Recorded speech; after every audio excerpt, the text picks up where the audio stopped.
श्री गुरुचरण कमलेभ्यो नमः।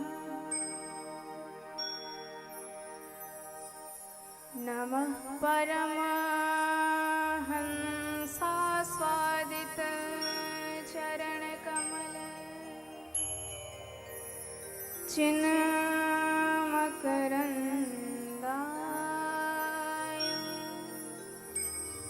भक्तजन मानस निवासाय श्री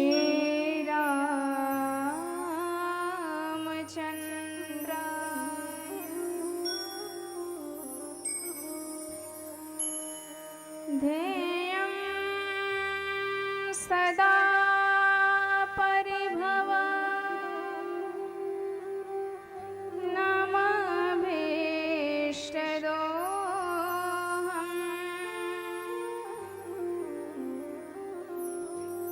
तीर्थास्पदं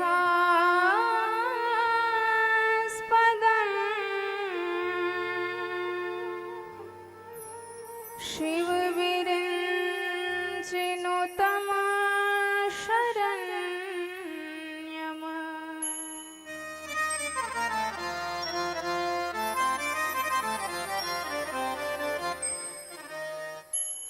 भृत्यार्तिहं प्रणतपाल भवाब्धिपोतम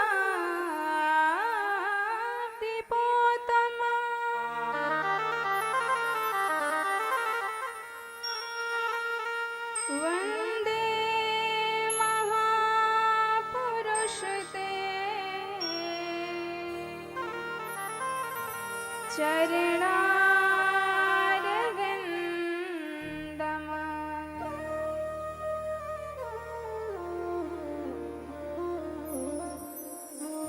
वंशी विभूषितकरा नवनीरदाभा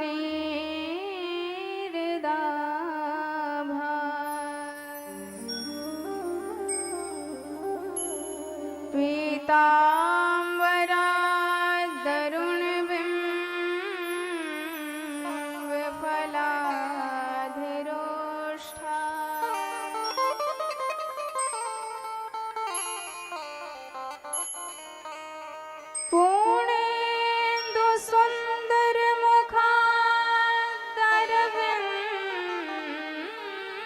पूर्णेन्दुसुन्दरमुखादरविन्दनेत्रा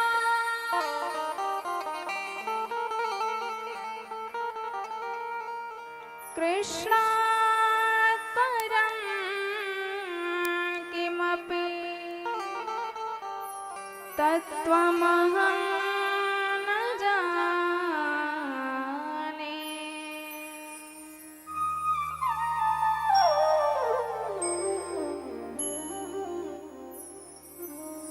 नारायणं नमस्कृत्य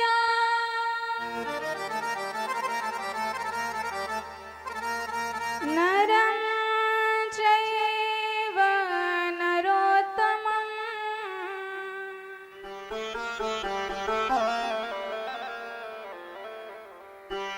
देवीं सरस्वतीं व्यासं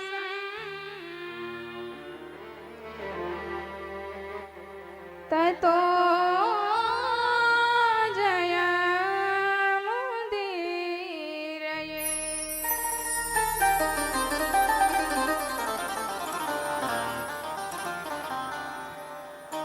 सीतानाथ समारम्भा श्रीरामानन्दार्य मध्यमा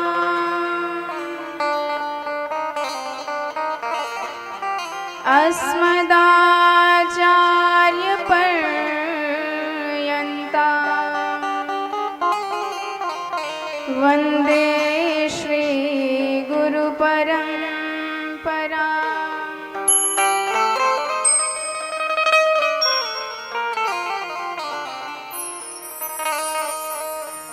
गौरांगं रस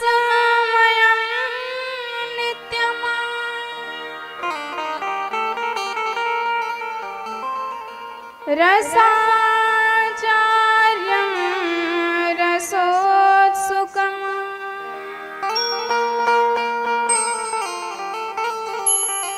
श्रीमद्रामहर्षणदेवाख्यम् सद्गुरुं प्रणमाम्यहम्। भगवान की जय हो। श्रीमद् राघवेंद्र सरकार की जय हो। भूल जानकी मैया की जय हो। हनुमंत लाल की जय हो। सद्गुरुदेव भगवान की जय हो। आइए बड़े भाव से सर्वप्रथम अपने मन को भगवान राम के चरणार बिंदु में लगाते हुए उनकी कृपा को शीश पर धारण करते हुए तत्पश्चात हम सब बड़े भाव से भगवान की इस मंगलमयी कथा में प्रवेश करें। बोले राजा रामचंद्र की जय हो।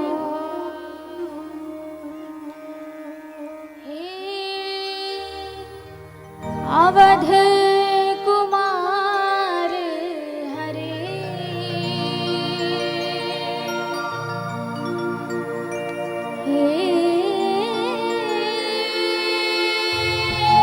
राज दुलारे हरे अवध कुमार हरे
भक्तवत्सल भगवान की जय हो। रमन्ते योगिनो नन्ते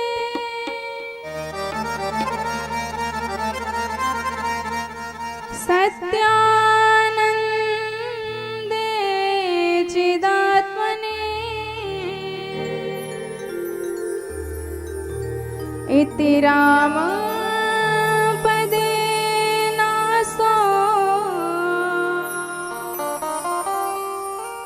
परम ब्रह्मा विधीयते।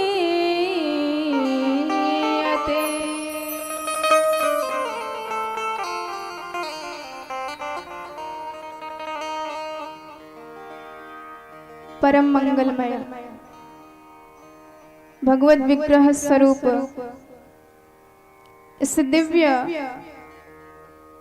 लोक मंगल कारिणी कथा मंदाकिनी में प्रवेश करने से पूर्व अनंत कोटि ब्रह्मांड नायक परब्रह्म परात्पर जगदीश्वर जगन्नाथ भक्त वांछा कल्पतरु अकारण करुण करुणा वरुणालय जगदीश्वर निखिल रसात्मक सार सर्वस्व श्याम विग्रह मर्यादा पुरुषोत्तम भगवान श्रीमद् राघवेंद्र सरकार के चरणार बिंदु में कोटिशः प्रणाम।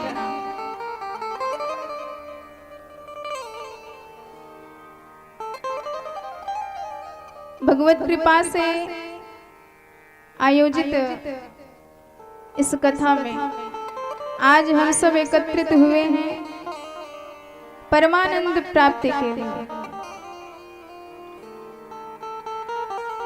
सर्वप्रथम आप सबको हमारे सनातन धर्म के गौरव के प्रतीक इस नव संवत्सर की हार्दिक शुभकामनाएं। आज से हमारा नूतन वर्ष प्रारंभ हुआ है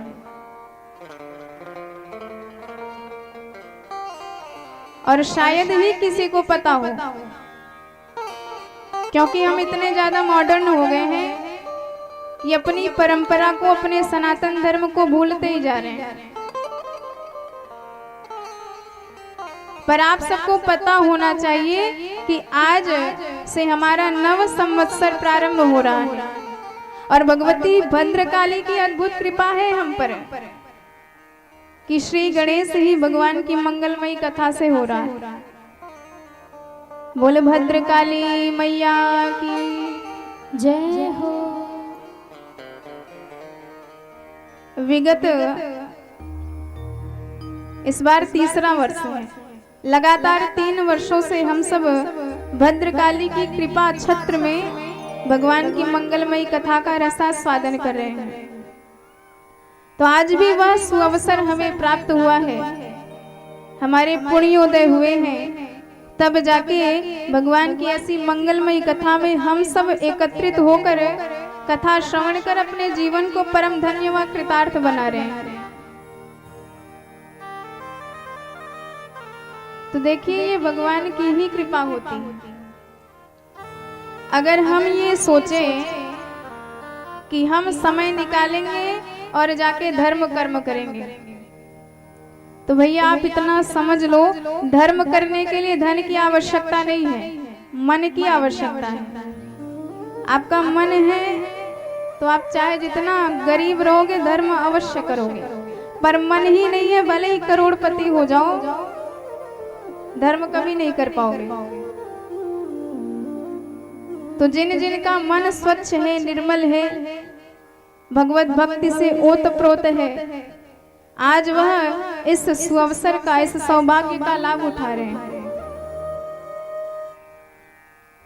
जीवन में तो तमाम दुख रहते हैं।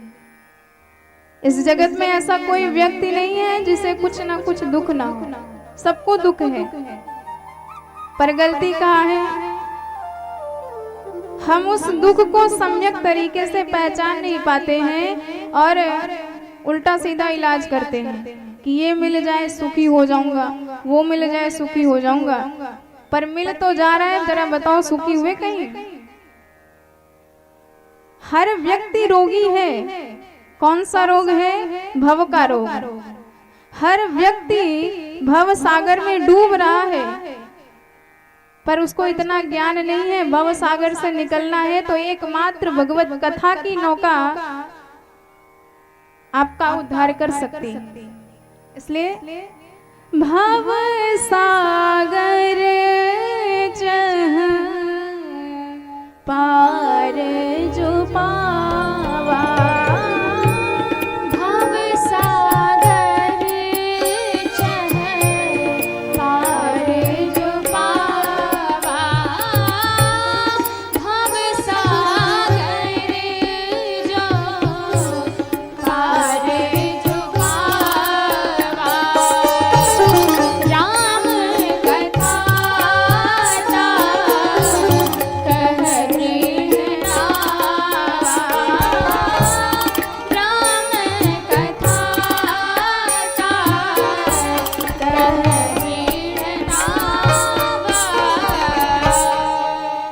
बोले भक्तवत्सल भगवान की जय हो।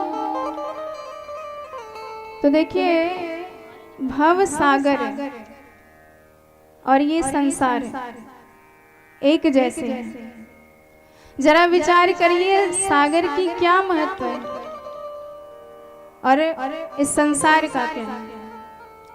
अगर लक्षण देखेंगे तो दोनों सटीक समकक्ष लक्षण दिखाई देंगे आपको।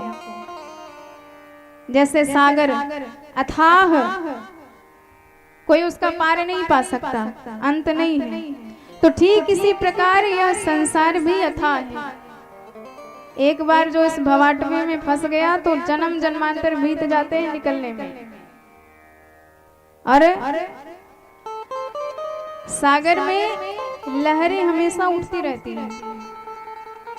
कई कई तो इतनी ऊंची लहरें आकाश तक पहुंच जाती हैं, पता ही नहीं चलता कितनी ऊंची लहरें हैं। हमेशा हलचल सागर में मचा करती है, समुद्र में हमेशा हलचल। तो ठीक इसी प्रकार संसार में भी हलचल हो रही है। कैसे? इस संसार में संसरति इति संसार है, जो पल पल खिसक रहा उसी को संसार कहते हैं। आज कुछ है, कल कुछ होगा, परसों कुछ होगा, 10 साल बाद कुछ और ही होगा। तो हर पल प्रति क्षण खिसकता जा रहा है यह संसार। तो इसलिए इसे भव सागर की उपमा दी गई है। संसार सागर की तरह है, जैसे सागर में हलचल मचा करती है, लहरें उठा करती है, ऐसे इस संसार में भी हमेशा बदलता रहता है। कभी परमानेंट कुछ यहाँ नहीं रहता है, सब चीज बदल रहा है। अच्छा किसी से पूछो, जैसे आपको याद होगा आपका जन्मदिन क्या है, आपको याद होगा आपकी शादी की तिथि क्या है, कुछ अवार्ड मिला हो वह तिथि भी याद होगी आपको। और जरा किसी से ये पूछो कि भैया ये बताओ वो तिथि नोट करके रखिए जिस दिन आप बूढ़े हुए थे, कोई बता पाएगा? बिल्कुल नहीं। देखते देखते बूढ़े हो जा रहे हैं। क्यों? क्योंकि ये संसार है, इस संसार में हमेशा खिसकता रहता है, बदलता रहता है, परिवर्तन होता रहता है। अच्छा अब दूसरा लक्षण क्या है? दूसरा लक्षण है आप जिस सागर के किनारे खड़े हो जाओ, पहला किनारा तो दिख रहा है, दूसरा किनारा नहीं दिखेगा, लेकिन पता है कि दूसरा किनारा अवश्य है। तो ठीक इसी प्रकार इस संसार में जन्म तो हम सबको पता चल गया, लेकिन मृत्यु कब होगी ये नहीं पता है। वो तो अच्छा है भगवान ने एक्सपायरी डेट लिख के नहीं दी कि इस दिन तुम्हारा आखिरी दिन होगा, नहीं तो आप जानते हैं मौत से ज्यादा मौत का खौफ खतरनाक होता है, मौत का भय और खतरनाक है। और किसी को बता दो कितने दिन में आपकी मृत्यु होने वाली है, बेचारा 1 महीना पहले से ही घबरा के हार्ट अटैक उसको हो जाएगा। लेकिन सबको पता है कि जन्म हुआ है तो मृत्यु भी होगा। अद्य वाब्द शताब्दी वा मृत्युर्वै प्राणी नाम ध्रुवः। आज नहीं तो कल प्राणियों की मृत्यु निश्चित है। तीसरा लक्षण क्या बताया? तीसरा लक्षण ये है कि जब सागर पूर्णिमा के चंद्र का दर्शन करता है तो उसमें ज्वार आ जाता है, लहरें एकदम ऊंची उठ जाती हैं। तो चंद्रमा मन का कारक होता है।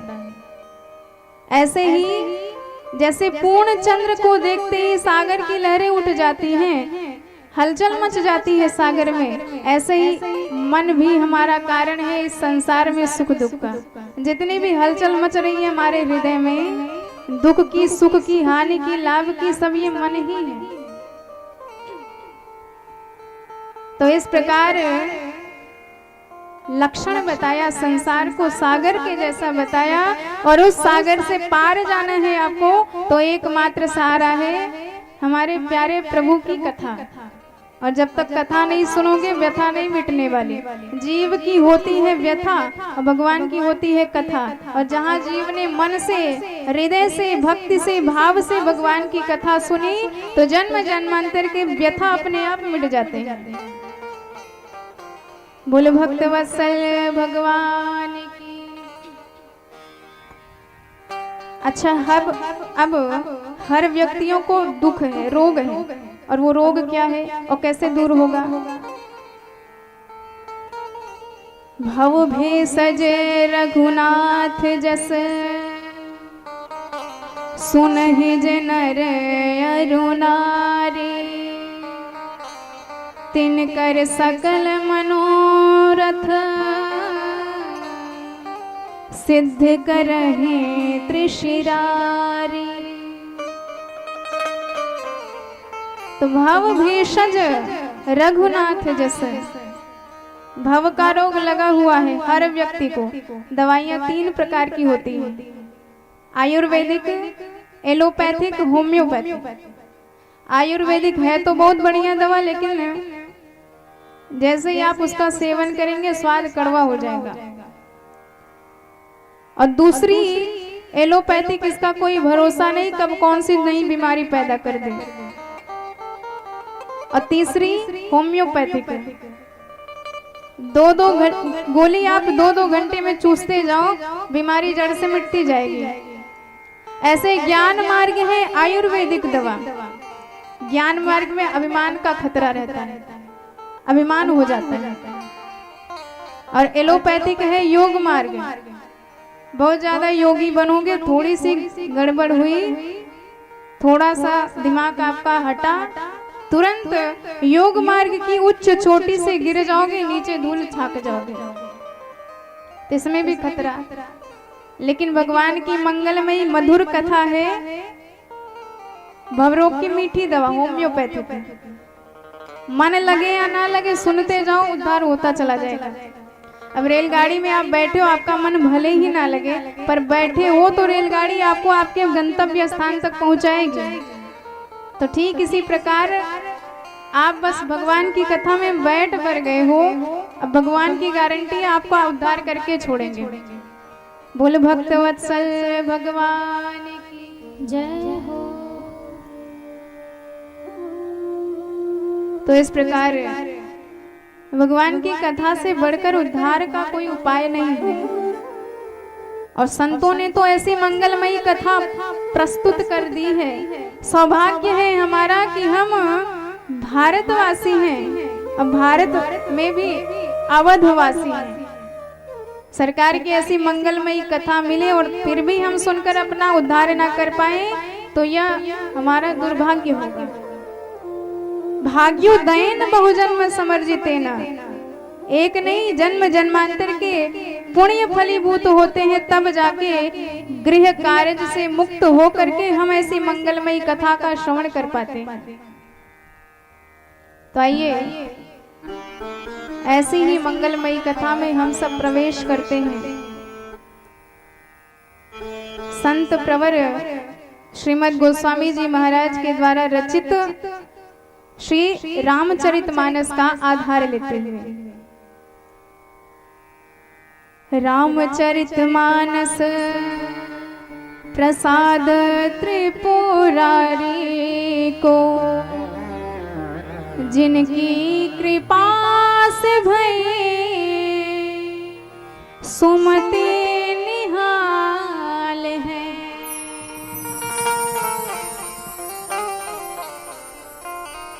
संत श्री नरहरि दास को कृपा को फल, शिष्य को सुनायो यह चरित रसाल है। पावन सुजस प्रभु लीला गुण गायन में, ठाव ठाव अंजनी कुमार को संभाल है। मातु जानकी को छोह दाया रघुनाथ जी की, हुलसी के लाल हूँ की कलम हूँ कमाल है। हुलसी के लाल हूँ की कलम हूँ कमाल है। बोले संत श्री गोस्वामी जी महाराज की जय हो। तो यह रामचरितमानस कलि पावनावतार संत शिरोमणि गोस्वामी जी द्वारा रचित है। तुलसी जी की कलम ने कमाल कर दिया, ऐसा ग्रंथ रच के दे दिया कि जिसको सुनने मात्र से आपकी जन्म जन्म की व्याधा कट जाती है। तो बड़े भाव से उसमें प्रवेश करते हैं गोस्वामी जी के शब्दों में। सर्वप्रथम वंदना करी है गोस्वामी जी महाराज ने भगवान श्री गणेश और माता सरस्वती जी। वर्णानामर्थ संघाना रसानां छन्दसामपि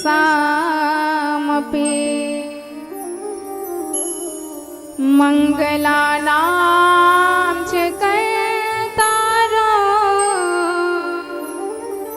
वंदे वाणी विनायक।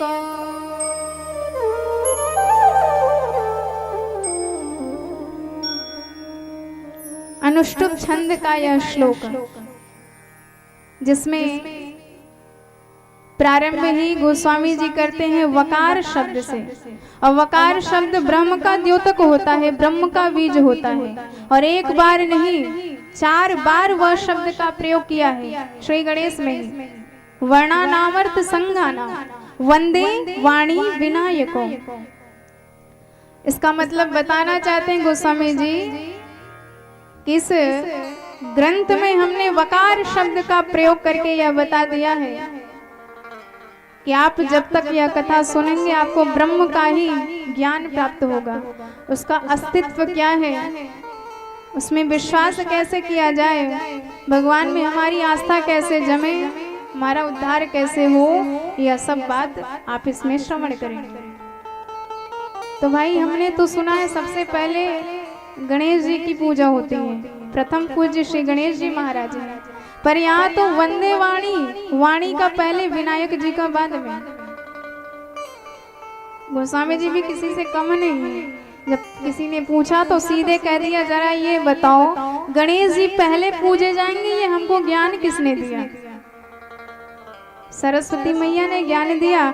तो इसलिए हम सबसे पहले सरस्वती मैया की ये पूजा कर रहे हैं कि हे माता, आपने हमें ज्ञान दिया कि क्या कर्तव्य है, क्या अकर्तव्य है, क्या करना चाहिए, क्या नहीं करना चाहिए। तो इसलिए सबसे पहले सरस्वती, तत्पश्चात भगवान विघ्न विनायक गणेश जी की वंदना करें।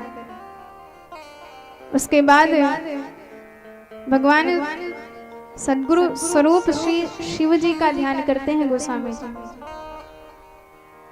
वंदे बोधमयं नित्यं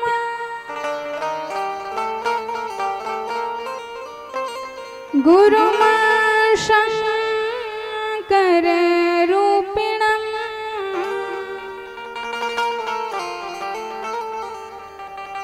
यमाश्रितोऽपि वक्रोऽपि चन्द्रः सर्वप्रवन्द्यते।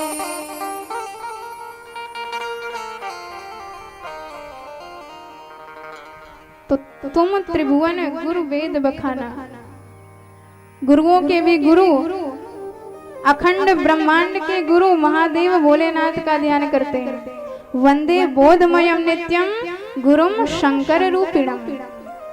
शिव जी कैसे हैं? जो सारे ब्रह्मांड के एकमात्र गुरु, और जिन्होंने भी इनकी शरण ग्रहण करी फिर वह कभी भी भटका नहीं है। अच्छा, इनकी शरण ग्रहण करने से क्या हुआ? यमाश्रितोपि वक्रोपि चंद्रः सर्वत्र वन्द्यते। शिव जी का लक्षण है, इनकी जटाओं पे चंद्रमा सुशोभित है, द्वितीया का टेढ़ा सा। किसी ने कहा भोलेनाथ आप भी टेढ़े व्यक्ति से डरते हो क्या? शिव जी ने कहा क्या मतलब? उसने कहा कि आपने चंद्रमा को उठा के सीधे अपने सिर पे धारण कर लिया, सिर पे बिठा लिया है, इसका मतलब चंद्रमा से आप भी डरते हो। भोलेनाथ ने कहा ये बात नहीं है। शिव जी कहते हैं कि चंद्रमा में दोष ही दोष है, टेढ़ा है, आकृति भी उसकी खराब है, कलंकी है, दाग धब्बे पड़े, घटता बढ़ता रहता है, रोगी है, हर प्रकार से बेचारा दीन है, रोगी है, दोषी है, कलंकी है, पर फिर भी हमने देखा कि यह भगवान के नाम से जुड़ा हुआ है। रामचंद्र, कृष्णचंद्र। और जब कोई मेरे प्यारे सरकार से जुड़ा हुआ हो तो चाहे जितना दोष हो उसमें, चाहे जितना कलंकी हो, मैं उठा के उसको सीधे सिर पे जगह देता हूँ। और शिरोधार्य कर लिया भोलेनाथ ने। और गोस्वामी जी देख देख के निहाल हो गए, धन्य हो महादेव सरकार। इतने दोष होते हुए भी केवल भगवान नाम से जुड़े होने के कारण आपने उसको शिरोधार्य कर लिया। मानो कहना चाहते हैं कि प्रभु हम में भी तमाम दोष हैं, तमाम कमियां हैं, पर जब भगवान के नाम से जुड़ गया हूँ और आप जैसे संत सद्गुरु की कृपा वरद हस्त मेरे शीश पर पड़ जाए तो मेरा भी उद्धार हो जाए, इसलिए हम ऐसे शिव जी की वंदना करते हैं। बोले शंकर भगवान की। टेढ़ जान बंदई सब काहू, वक्र चंद्रमा ग्रसई न राहु। जिस चंद्रमा को राहु भी नहीं ग्रसता है, और जब वही चंद्रमा पूर्ण हो जाता है तो तुरंत पहुंच जाता है। तो ऐसे जिनका कोई रक्षक नहीं है, जिनका कोई त्राता नहीं है, जिनको कोई देखता नहीं है, जिनकी कोई अपेक्षा नहीं करता, ऐसे लोगों की, ऐसे दीनों की हमारे भोलेनाथ अपेक्षा करते हैं। जिनका कोई नहीं, उनका ये महादेव। उसके बाद भोलेनाथ और भवानी जी के युगल स्वरूप का ध्यान किया गोस्वामी जी महाराज। भवानी शंकरो वंदे श्रद्धा विश्वास रूपिणो, याभ्याम विना न पश्यन्ति सिद्धा स्वांतस्तमीश्वर। तो ये कैसे हैं? हमारे गोस्वामी जी कहते हैं कि मैं श्रद्धा स्वरूपिणी पार्वती जी की और भोलेनाथ की वंदना करता हूँ, जो विश्वास के प्रतीक हैं। अच्छा, ऐसे भगवान की वंदना करने का क्या कारण है? गोस्वामी जी कहते हैं कि हमने सुना है हरि व्यापक सर्वत्र समान, जगत का ऐसा कोई कण नहीं, ऐसा कोई क्षण नहीं जहाँ हमारे प्रभु न विराजमान हो। ईश्वर सर्वभूतानां हृदयेषु तिष्ठति वेवेष्टि व्याप्नोति सकलम जगत इति विष्णु। पर क्या हम कभी उन्हें ढूंढ पाते हैं? वो हरि हमारे हृदय में बैठे हैं, पर हम उनको मंदिरों में ढूंढते हैं। और भगवान कहते हैं तलाश ना कर मुझे जमीन और आसमान की गहराइयों में, यदि हम तुम्हारे हृदय में नहीं है तो कहीं नहीं मिलेंगे। पर हम भगवान को ढूंढ नहीं पाते हैं। क्यों? क्योंकि विश्वास ही नहीं है। तो याभ्याम विना न पश्यन्ति सिद्धा स्वान्तस्तमीश्वरः। जिनके बिना बड़े बड़े सिद्ध जन भी, बड़े बड़े योगी, बड़े बड़े तपस्वी भी भगवान को ढूंढ नहीं पाते हैं, ऐसे विश्वास के प्रतीक भगवान भोलेनाथ की वंदना करता हूं। और देखिए जीवन में आपके जब तक भगवत कृपा ना हो, सद्गुरु की वरद हस्त आपके शीश पर ना हो, चाहे जितना आप प्रयास कर लें, चाहे जितना ज्ञानी बन जाए, चाहे जितना पढ़े लिखे हो जाए, पर कुछ नहीं कर सकते आप। इसलिए ईश्वर से भी ज्यादा गुरु की वंदना का महत्व बताया गया है। ईश्वर ते गुरु में अधिक धारे भक्ति सुजा, बिन गुरु आत्मा प्रवीण हूँ, लहे नया तम ज्ञान। हरि हरि आदिक जगत में देव पूज्य जो कोय, सद्गुरु की सेवा किए, सबकी सेवा होय। बोल गुरुदेव भगवान की जय हो। आइए बड़े भाव से हम सब मिलजुल करके सद्गुरुदेव भगवान की वंदना करते हैं, पावन चरण कमलों का ध्यान करते हैं। जिन चरण कमलों का ध्यान करते ही वह छुपा हुआ जगदीश्वर भी हमारी आंखों के सामने नाचने लग जाता है।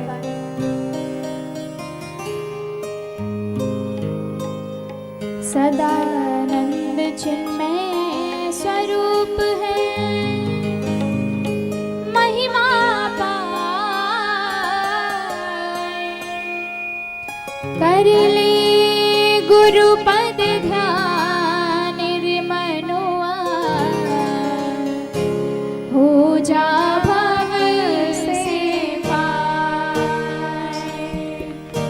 सदानंद चिन्मय स्वरूप है, महिमा पार, कर ले गुरु पद ध्यान मनुआ, हो जा भव से पार।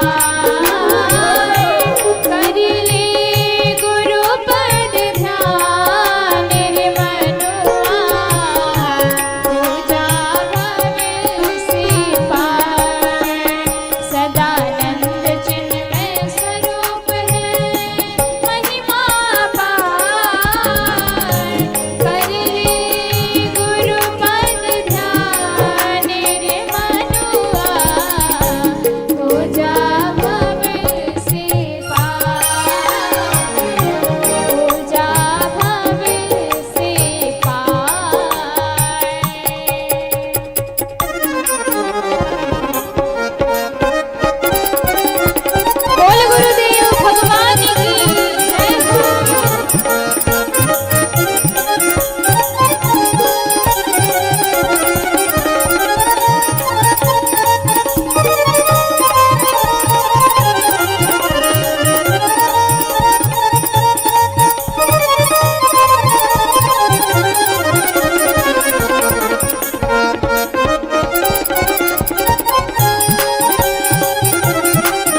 चिन्मय स्वरूप है महिमा पार सदानंद चिन्मय स्वरूप है महिमा पार कर ले गुरु पद ध्यान रे मनुआ हो जा भव से पार कर ले गुरु पद ध्यान रे मनुआ हो जा भव से पार कर ले गुरु पद ध्यान रे मनुआ हो जा भव से पार हो जा भव से पार हो जा भव से पार। बोलो गुरुदेव भगवान की जय हो।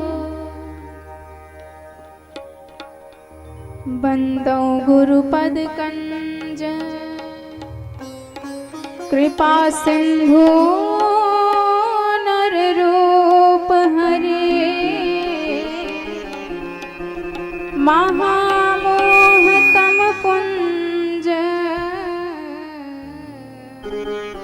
जासु वचन रवि कर्ण कर। ऐसे गुरुदेव भगवान के चरणार बिंदु को बारंबार प्रणाम करते हैं जो साक्षात सूर्य भगवान के सदृश हैं। हमारे हृदय में अज्ञान का अंधकार हमें परेशान कर रहा है, पर जब कृपा स्वरूप सद्गुरुदेव भगवान मनुष्य शरीर धारण करके आते हैं और अपने ज्ञान के प्रकाश से हमारे हृदय पटल पर दृष्टि डालते हैं, तो अपने आप सारा दोष, सारा कलमश, सारा अज्ञान दूर हो जाता है। तत्पश्चात हमारे गोस्वामी जी महाराज ने एक ही साथ में दो कवियों की वंदना की है। सबसे पहले हनुमान जी, उसके बाद वाल्मीकि जी महाराज की। सीताराम गुणग्राम पुण्यारण्य विहारिणो वंदे विशोध विज्ञानो कवीश्वरो कपीश्वरो।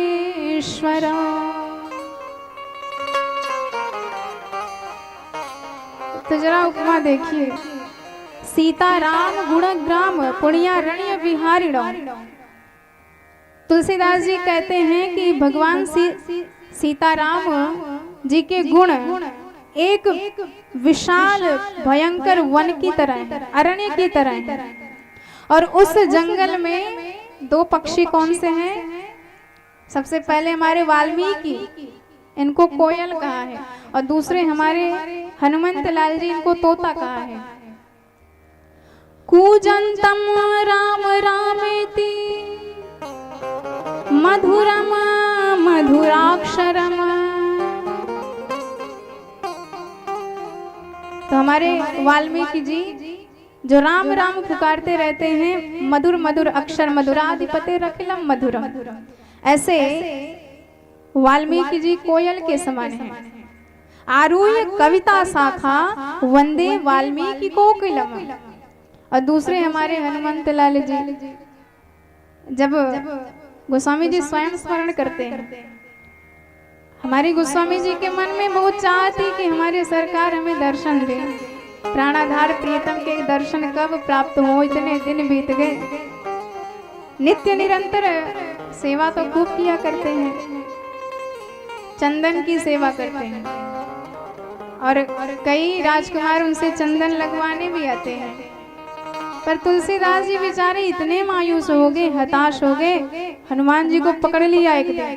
उन्होंने कहा, हनुमान जी आप जिसको मिल जाते हैं उसको भगवान जरूर मिलते हैं, तो जरा हम पर भी कृपा दृष्टि डाल दो, हमें भी सरकार के दर्शन हो जाए, दास की इच्छा पूर्ण हो जाए। हनुमान जी ने कहा, आप तो रोज उनसे मिलते हो, तुलसीदास जी ने कहा कैसे? हमें तो उनके कभी श्याम विग्रह के दर्शन नहीं हुए। हनुमान जी कहते हैं महाराज आपके पास रोज आते हैं, आप जान ही नहीं पाते हो। अच्छा अब की बार हम पहचान लेंगे उनको। हनुमान जी ने कहा चलो ठीक है पहचान लेना। तो दूसरे दिन भी हमारे सरकार साधारण राजवेश में आए चंदन लगवाने। अब तुलसीदास जी के मन में तो ये भाव था कि प्रभु आएंगे हाथ में धनुष बाण लिए श्याम विग्रह स्वरूप वाले, पहचान नहीं पाए और सरकार चंदन लगवा रहे हैं। हनुमान जी ने कहा ये तो गड़बड़ हो रहा है, सरकार सामने खड़े और ये पहचान ही नहीं पा रहे हैं। चित्रकूट के घाट पर भई संतन की भीड़, तुलसीदास चंदन घिसे तिलक देत रघुवीर। हनुमान जी ने कहा श्री रघुवीर खड़े हैं सन्मुख, तुलसी तू क्यों रोता, सफल करो दृग हनुमान जी बोले बनकर तोता। बोले हनुमंत लाल की। हनुमान जी तोते का स्वरूप बना के बोले। अब पहचान गए तुलसीदास जी महाराज। तो ऐसे सीताराम भगवान के गुण विशाल जंगल के समान है। अब भाई जंगल की शोभा तो तभी होगी जब उसमें कोयल तोते इत्यादि पक्षी रहेंगे। तो आरूह्य कविता शाखा हमारे भगवान के गुण गाने के लिए ये दो पक्षी विराजमान हैं। एक बार इनकी वाणी का रस आपने ले लिया तो जन्म जन्मांतर के सारे विषय रस से विरत हो जाएंगे। बोले भक्त वत्सल भगवान की जय हो। इस प्रकार गोस्वामी जी ने उनकी वंदना करी। तत्पश्चात अब भगवती सीता जी का ध्यान कर रहे हैं। राघव जी से पहले सीता जी का ध्यान किया। मानो बताना चाहते हैं भगवान से पहले भक्ति का ध्यान किया जाता है। जब तक आपके जीवन में भक्ति नहीं है भगवान कभी नहीं आएंगे। इसलिए भक्ति स्वरूपिणी जानकी मैया का ध्यान कर रहे हैं। कैसी है हमारी जानकी जी?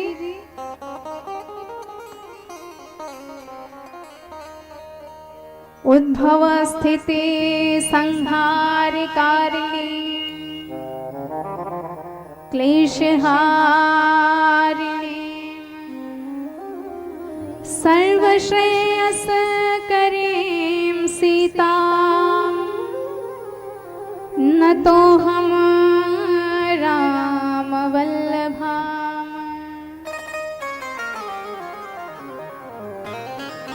तो हमारी सीता जी कैसी हैं? उद्भव स्थिति संहार कारिणी क्लेश हारिणी। सीता जी सबको जन्म देती हैं, सबका पालन पोषण करती हैं और अंततोगत्वा सबका संहरण भी कर डालती हैं। किसी ने कहा क्यों जी?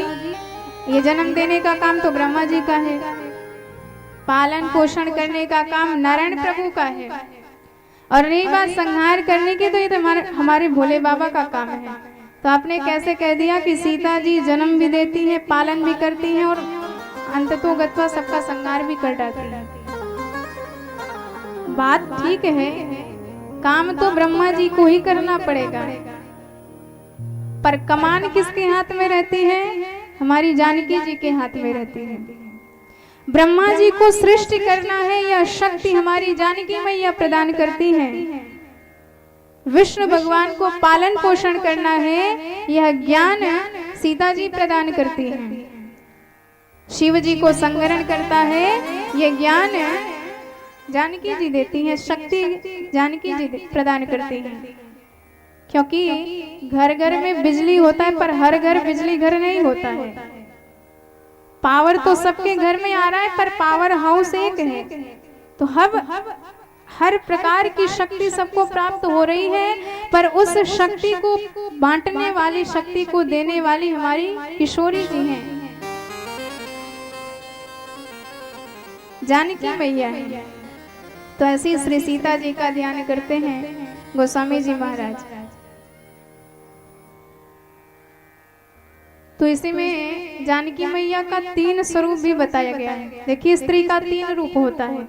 पहला रूप किसी की बेटी होती है, दूसरा रूप किसी की प्रिया होती है, पत्नी होती है, तीसरा रूप किसी की माता होती है। तो ऐसे हमारी जानकी मैया का भी 3 स्वरूप बता करके गोस्वामी जी ने उनकी वंदना करती है। जनक सुता जग जननी जानकी, जनक सुता जग जननी जानकी, अतिशय प्रिय करुणानिधान की, अतिशय प्रिय करुणानिधान की, ताके जुग पद कमल मनाओ, ताके जुग पद कमल मनाओ, जासु कृपा निर्मल मति पावो, जनक सुता जग जननी जानकी, अतिशय प्रिय करुणानिधान की, जनक सुता जग जननी जानकी। बोले जानकी मैया की। जय हो। तो गोस्वामी जी कहते हैं न तो हम राम वल्लभा, ऐसी राम जी की वल्लभा श्री जानकी जी के चरणार बिंदों में बारंबार प्रणति निवेदित करते हैं, ताकि जुग पद कमल मनायो जासु कृपा निर्मल मति पावो। जब तक आप जानकी जी के शरणागत नहीं होंगे तब तक बुद्धि निर्मल नहीं होगी, और जब तक आपका चित्त शुद्ध नहीं होगा, हृदय विशुद्ध नहीं होगा, हृदय भुवन निर्मल नहीं होगा, तब तक भगवान कभी आने वाले नहीं। पहले हमारे भगवान झांक कर देखते हैं, और जैसे ही सरकार ने हृदय भवन में झांका, और जहाँ काम क्रोध मद लोभ छल कपट ईर्ष्या द्वेष, भगवान तुरंत लौट जाते हैं, हाउसफुल है, हमारे लिए कोई सीट खाली ही नहीं है। पर जब वही जानकी मैया हमारे हृदय भवन में आ विराजते हैं, और आप जानते हैं हमारी माताओं का काम है झाड़ू लगाना, ऐसी जबरदस्त झाड़ू लगाती हैं, साफ सफाई करती हैं कि चमक जाता है। हमारी भक्ति स्वरूपिणी जानकी जी यदि आपके हृदय भवन में आई तो ऐसा विशुद्ध निर्मल व हृदय भवन सरकार के लायक बना देती हैं कि भगवान फिर उस भवन में जबरदस्ती घुसते हैं। तो इसलिए यदि आपको भगवान को बुलाना है तो सबसे पहले सीता जी का सहारा लेना पड़ेगा, क्योंकि हमें तो नहीं पता कि भगवान की रुचि क्या है, पर भगवान की प्राण प्रिय जानकी जी अच्छी तरह से जानती हैं भगवान किसमें प्रसन्न होते हैं, किसमें खुश होते हैं। अब समय देखकर माताएं जानती हैं पतिदेव से कब कौन सी याचना करनी है, कब सोने का हार मांगना है, कब रेशम की साड़ी मांगनी है, कब आईफोन लेना है, सब पता है उन्हें। समय देखकर काम करती है, और कदाचित मूड खराब हो उसी समय बोल दिया तो बना बनाया काम भी बिगड़ जाएगा। इसलिए गोस्वामी जी कहते हैं मैया से कि कभी आप मेरी सुधि भगवान को करा दीजिए, क्योंकि आप चरण की सेवा करते करते भगवान को खुश कर देती हो, और जब भगवान प्रसन्न रहते हैं उस समय हमारी चर्चा आप कर दो सरकार से कि जरा उस पर भी ध्यान दे दो, आपका दास है, तड़प रहा है आपके लिए। तो मैया अवश्य आपकी बात सरकार स्वीकार करेंगे और हम पर जरा कृपा दृष्टि डालेंगे। कबहु का अम्ब अवसर पाई मेरी हो सुध जाइबो, कछु करुण कथा चलाए, इस प्रकार विनती करते हैं गोस्वामी जी जानकी जी से। तत्पश्चात गोस्वामी जी ने भगवान की माया का स्वरूप ध्यान किया, स्मरण किया। कैसी है भगवान की माया? यन माया वशवर्ति विश्वमखिलम् ब्रह्मादि देवासुरा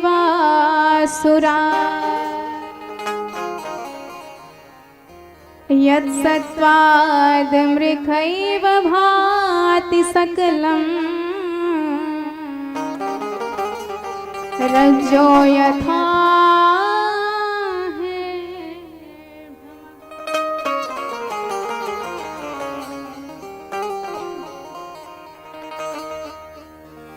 तो भगवान की माया कैसी है? यत् सत्त्वाद् मृखैव भाति सकलम्। भगवान की माया ऐसी जबरदस्त है कि यदि माया लग गई आपको तो सामने आपकी रस्सी पड़ी होगी पर आपको लगेगा ये सर्प है भयंकर। तो रस्सी में भी सर्प का भ्रास हो जाता है। ये भगवान की माया है। जो झूठ है वो सत्य हो जाता है और जो सत्य है वह झूठ दिखाई देता है। यह जगत झूठा है पर हमें इसमें प्रतीति हो जाती है, विश्वास हो जाता है और हृदय में भगवान विराजमान है। कण कण में प्रभु की समीक्षा की जा सकती है लेकिन हमें विश्वास ही नहीं होता। ये भगवान की माया का काम है। ऋतेर्थम यत् प्रतीयेत न प्रतीयेत चात्मने। ऐसी भगवान की माया का वंदन किया गोस्वामी तुलसीदास जी ने। अच्छा, जब भगवान के भक्त भगवान की पूजा करते हैं तो भगवान उन्हें विकल्प देते हैं, तुम्हें भक्ति चाहिए कि माया? भक्त ने पूछा, सरकार ये बताओ माया और भक्ति में अंतर क्या है? भगवान कहते हैं माया वो है जो सारी दुनिया को नचाती है, जादूगरनी की तरह, और भक्ति वो है जो हमें भी नचाती है। तो यदि तुम्हें खुद नाचना हो तो माया को ले जाओ, लेकिन यदि हमें नचाना हो तो भक्ति को ले जाओ। भक्ति यदि तुम्हारे पास रहेगी तो मैं तुम्हारे पास रहूंगा, पर यदि माया रहेगी तो मैं दूर चला जाऊंगा, क्योंकि जहां माया रहती है वहां भगवान मायापति कभी नहीं रहते। तो इस प्रकार भगवान की माया का वंदन किया। अब राम जी का वंदन किया। वंदे हम तम शेष कारण परम रामाख्य मिश्रम हरिम। भगवान जो राम कहे जाते हैं ऐसे भगवान की हम सब वंदना करते हैं। बोल राम भद्र भगवान की जय हो। अब तत्पश्चात अंतिम श्लोक 7वां। 7 श्लोकों में वंदना करी है गोस्वामी तुलसीदास जी ने। तो अंतिम श्लोक में गोस्वामी जी ये बताते हैं कि यह रामचरितमानस कैसी कथा है। नाना पुराण निगमागम सम्मतम यद। गोस्वामी तुलसीदास जी कहते हैं कि हमारी यह कथा सारे वेदों का, सारे पुराणों का, सारे ग्रंथों का सार है। दुनिया का कोई ऐसा विषय नहीं, कोई ऐसा प्रश्न नहीं जिसका उत्तर इस रामचरितमानस में ना मिलता हो। तो किससे लिया गया है? वेद, आगम, निगम। तो देखिए जीवन की हमारी 3 उत्कर्ष होती है। सबसे पहले तो आपका जीवन सम्यक रूप से व्यवस्थित चलना चाहिए, सुव्यवस्थित। जब तक नियम नहीं तब तक आपका जीवन पशु के समान है। सुबह उठ के चाहे जैसे डोल रहे हैं, ना स्नान का नियम, ना भोजन का नियम, ना पूजा पाठ का नियम, पशुओं की तरह जीवन व्यतीत चला जा रहा है। तो ऐसा नहीं होना चाहिए। तो शास्त्र बताते हैं कि किस प्रकार जीवन को चलाना चाहिए, क्या कर्तव्य है, क्या अकर्तव्य है। तस्मात् शास्त्रम प्रमाणम ते कार्य व्यवस्थितो। तो नाना पुराण निगमागम, पुराण, निगम और आगम। आगम का अर्थ होता है शास्त्र। तो शास्त्र बताते हैं कि नियम कैसे करना चाहिए, व्यवस्थित जीवन कैसे होता है। और वेद क्या बताते हैं? वेद बताते हैं भगवान के अस्तित्व, ज्ञान। तो हमारे जीवन में ज्ञान कब आएगा? जब हम वेद पढ़ेंगे। और तीसरा भक्ति। भक्ति किससे आएगी? पुराण से। जब आप पुराण का श्रवण करोगे तो आपके जीवन में भक्ति बढ़ेगी। तो गोस्वामी तुलसीदास जी वर्णन करते हैं, मेरी रामचरित की कथा ऐसी है, यदि आपने एक बार सुन लिया तो जीवन की सुव्यवस्था आ जाएगी। भक्ति की दृष्टि से आप भक्तिमान बन जाओगे और ज्ञान की दृष्टि में आप ज्ञानवान प्रज्ञावान बन जाओगे। तो ऐसी यह दिव्य हमारी रामचरितमानस की कथा है। अब दूसरी बात बताते हैं गोस्वामी तुलसीदास जी कि हमने ये कथा किस लिए लिखी है। स्वान्तः सुखाय तुलसी रघुनाथ गाथा, भाषा निबंधमते मंजुल मातनोति। गोस्वामी तुलसीदास जी ने एक ही बात कही, हमने यह कथा स्वान्तः सुखाय अपने मन को आनंद देने के लिए लिखी है। हमारी ये बिल्कुल इच्छा नहीं है कि कोई हमारे ज्ञान का लोहा माने, कोई हमारे इस शैली को समझे, हमारी महिमा बखाने, हमारा नाम हो, हमारा यश हो, हमारी कीर्ति हो, हम यह जरा भी भाव नहीं रखते। हमारी तो एकमात्र यही इच्छा है कि हमारा मन कैसे आनंद प्राप्त करे। इसी मन को आनंद देने के लिए हमने यह भगवान की दिव्य मंगलमयी कथा रच डाली। तो किसी ने कहा, महाराज यदि लिखना ही था तो संस्कृत में लिखते, हिंदी में क्यों लिख दी? तो गोस्वामी तुलसीदास जी इसका उत्तर दोहावली में देते हैं। का भाषा का संस्कृत, प्रेम चाहिए साँच, काम जो आवे कांवरी तो काले करे कमाच।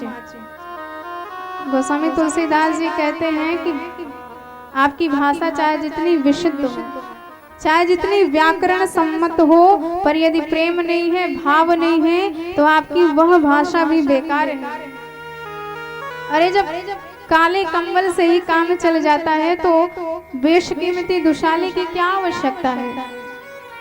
गोस्वामी जी कहते हैं कि जो संस्कृत में लिखा हुआ ग्रंथ है वह नारियल के जैसा है, और जो हमने ये रामचरित की कथा लिखी है यह फोड़ी हुई गरी के समान है, जो एकदम तैयार है, आप केवल खाओ उसे।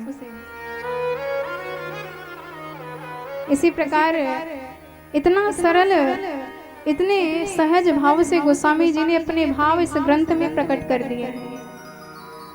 संस्कृत भाषा नारियल फोड़त अति कठिनाय,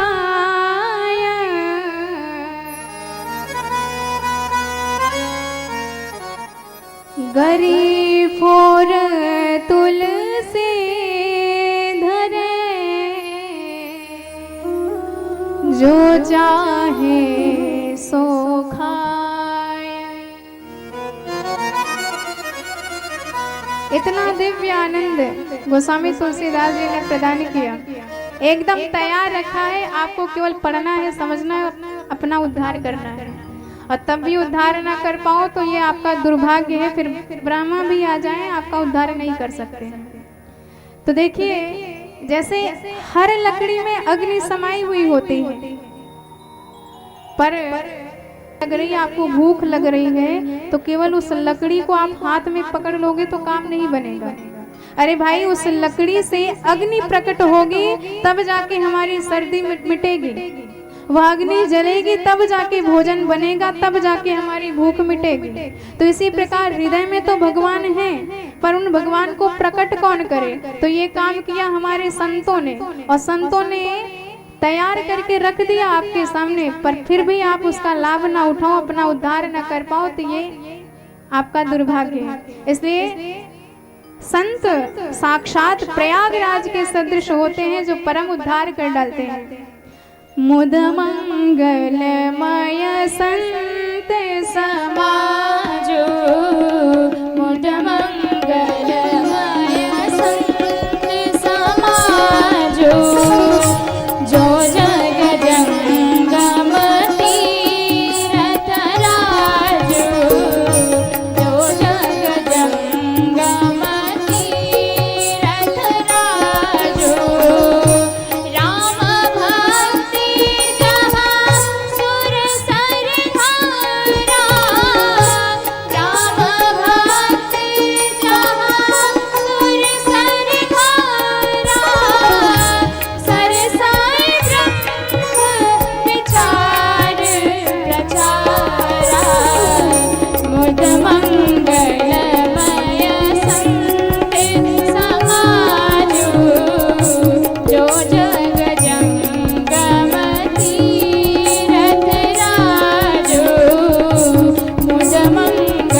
बोल संत भगवान की जय हो।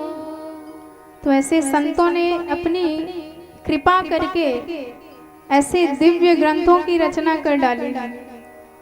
रामचरितमानस पढ़ो, पढ़ पढ़ के आप अपना उद्धार कर लो, क्योंकि शब्द शब्द पे आपको ऐसा रस मिलेगा, ऐसा आनंद मिलेगा कि विषयों से अपने आप विरक्ति हो जाएगी। पर हमारे पास समय नहीं है। किसी को कह दो कि भैया जरा भगवान की कथा सुनाओ, तो कहेगा हमें मरने की फुर्सत नहीं, तुम कथा की बात कर रहे हो।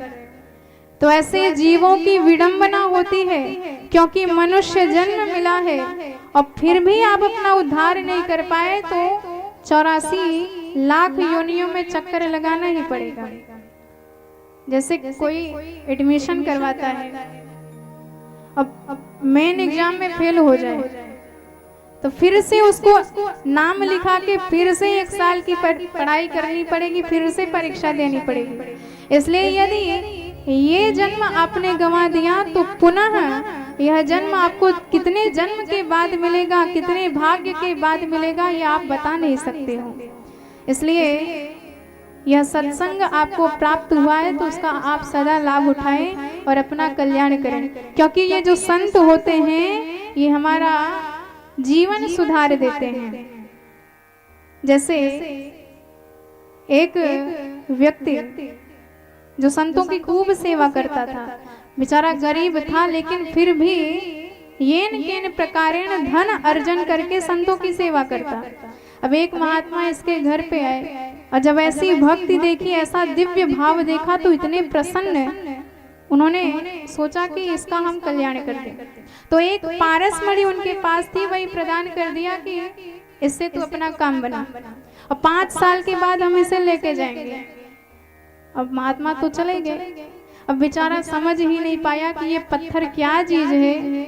ले जाके सीधे ठाकुर जी के बगल में बिठा दिया, रोज पूजा करता, ध्यान लगाता। और जब 5 वर्ष के बाद वही महात्मा आए और पुनः उसको उसी प्रकार गरीबी की स्थिति में देखा तो एकदम भौचक्के रह गए। उन्होंने कहा कि अभी तू यही काम कर रहा है। बोला महाराज हमारी तो यही रोज की जिम्मेदारी है, रोज का हमारा काम है। अच्छा ये बताओ जो मैंने तुम्हें मणि दी थी उसका क्या किया? उसने कहा महाराज आपने पता नहीं क्या दी, लेकिन रोज उसकी सेवा चल रही है, रोज उसकी पूजा पाठ हम करते हैं, अगरबत्ती दिखा देते हैं, आरती उतार देते हैं, माथा पटक देते हैं। संत ने अपना माथा पटका, हे भगवान तेरे घर में पारस मणि और तू अब भी भिखमंगा, अब तक तो तुझे महाराज हो जाना चाहिए था। तुरंत उसके घर से एक लोहे का सामान मंगवाया और जैसे ही उस लोहे का करते ही वह वस्तु स्वर्ण की बन गई। देखकर वह व्यक्ति इतना दुखी हुआ कि मेरे पास इतनी बेशकीमती मणि विद्यमान थी और मैं लकड़ियां काट रहा था, गरीबी की स्थिति में जीवन जी रहा था। तो ठीक इसी प्रकार आनंद सिंधु मध्य तव वासा, हमारे हृदय में ही भगवान ने आनंद का सागर स्थापित कर दिया है, पर फिर भी हम दुखी रहते हैं, दिन भर हाय हाय करते रहते हैं, हमेशा भगवान से मांगते रहते हैं ये दे दो। लेकिन भगवान ने हमारे हृदय में ही वह आनंद सागर भर रखा है, पर हमें इसका ज्ञान नहीं, तो ज्ञान कौन कराएगा? यह ज्ञान हमें कराने वाला कोई संत ही होगा। जब तक संत नहीं बताएगा भगवत स्वरूप क्या है, तब तक हम कभी समझ नहीं पाएंगे। इसलिए बड़े भाग्य से यह सत्संगति मिलती है, और यदि सत्संगति मिल जाए तो कभी भी उसको व्यर्थ नहीं करना चाहिए, समय निकाल कर उसका लाभ अवश्य लेना चाहिए। हानि कुसंग सुसंगत लाहो, कुसंग करने से आपकी हानि ही होगी और सुसंगति से आपका उद्धार ही होगा। इसलिए जब संगति मिल जाए तो कभी भी उसको व्यर्थ नहीं करना चाहिए। बड़े भाग्य से हमें संतों के दर्शन मिलते हैं और अपने जीवन का हम उद्धार कर पाते हैं।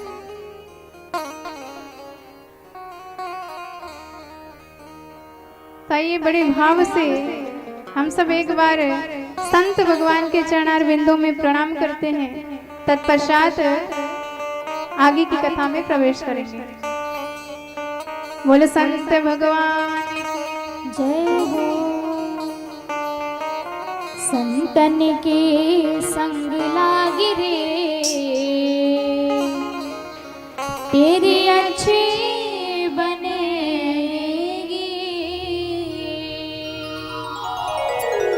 अच्छी बनेगी तेरी किस्मत जगेगी, अच्छी बनेगी तेरी किस्मत जगेगी। होए तेरो बड़ भाग रे, होए तेरो बड़ भाग रे, तेरी अच्छी बनेगी। संतन के संग लागी रे, तेरी अच्छी बनेगी। संतन के संग लागी रे, तेरी अच्छी बनेगी। संतन के संग लागी रे, तेरी अच्छी बनेगी।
मिट जाए और के राग रे तेरी अच्छी बनेगी संतन के संग लागी रे तेरी अच्छी बनेगी संतन के संग लागी रे तेरी अच्छी बनेगी।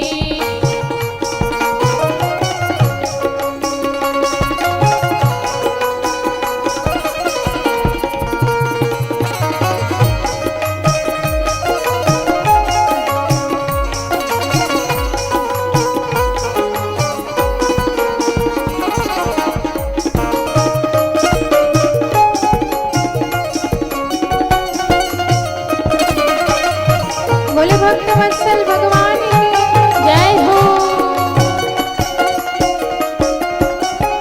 मोहन शामी बहुत दिन सोए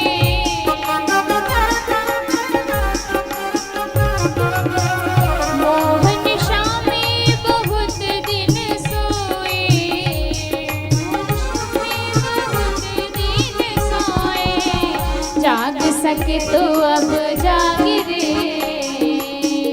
जाग सके तो अब जाग रे तेरी अच्छी बनेगी जाग सके तो अब जाग रे तेरी अच्छी बनेगी संतन के संग लागी रे तेरी अच्छी बनेगी तेरी अच्छी बनेगी अच्छी बनेगी तेरी किस्मत जगेगी होए तेरो बड़े भाग रे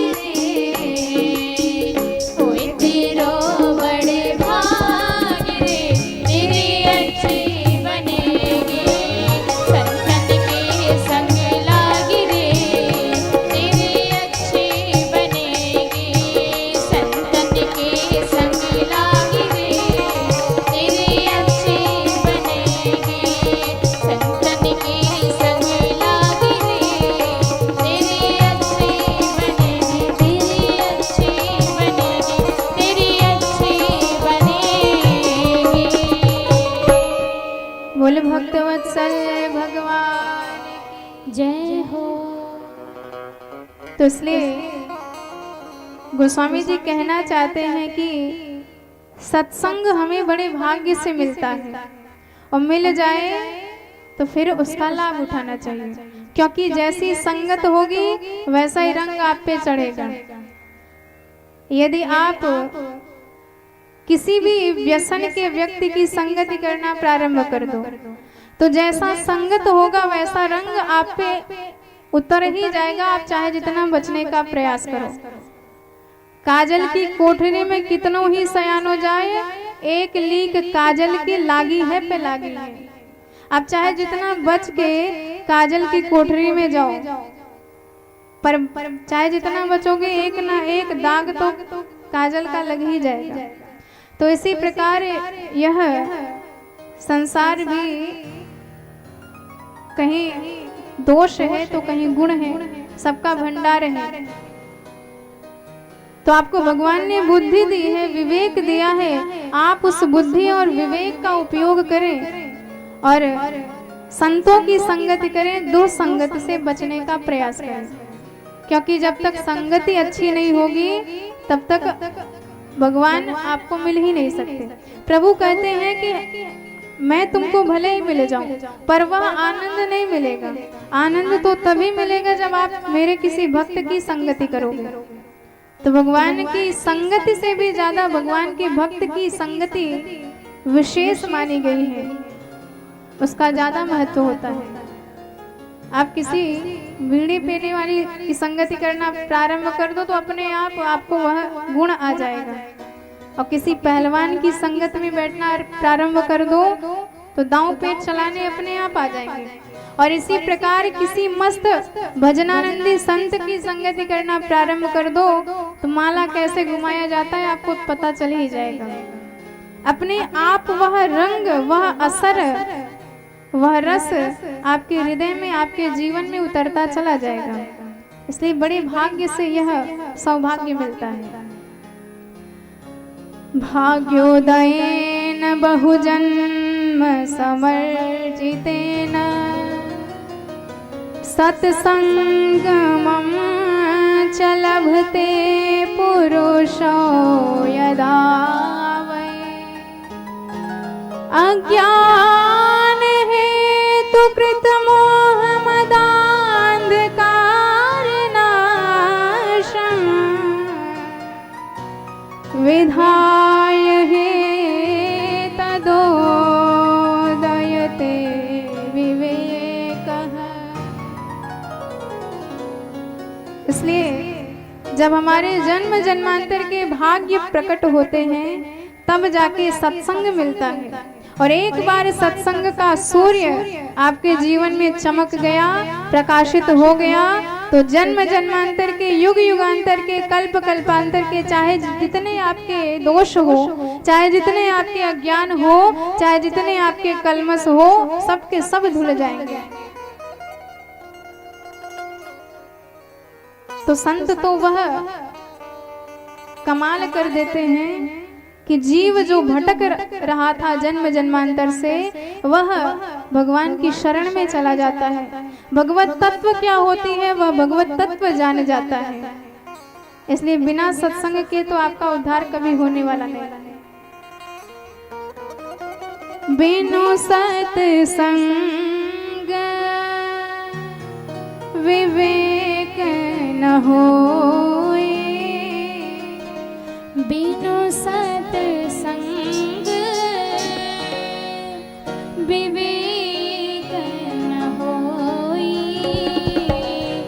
राम कृपा बिनु सुलभ न सोई, राम कृपा बिनु सुलभ न सोई, बिनु सत्संग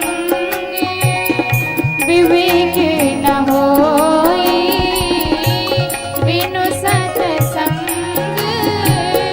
विवेक न होई, राम कृपा बिनु सुलभ न सोई, राम कृपा बिनु सुलभ न सोई।